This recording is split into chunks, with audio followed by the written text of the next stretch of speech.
all chosen to incarnate during a very exciting time on our planet. In many parts of the world, we have more choices available to us than ever before. We can be employed, we can be self-employed, we can be married, single, we can have children or not. We can be as creative as we like in how we structure our romantic and family relationships and our work in the world.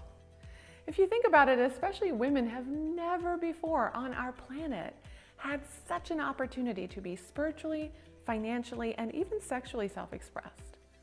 We've collectively been working towards crafting a society in which finally, for those brave individuals who are at the forefront of emerging consciousness, we can actually live our divinity. We can finally translate our soul's divine nature, the spiritual truth of who we are, into how we live here in this human experience. We can infuse our soul's identity, our gifts, into how we work and serve others, how we parent, how we love, how we structure our days, how we relate to our bodies.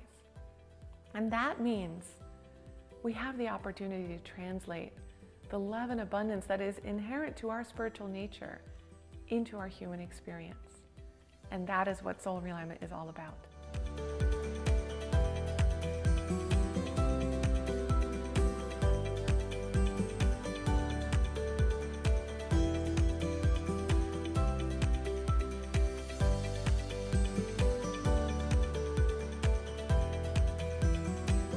In soul realignment, we use the Akashic records as an access point for spiritual information.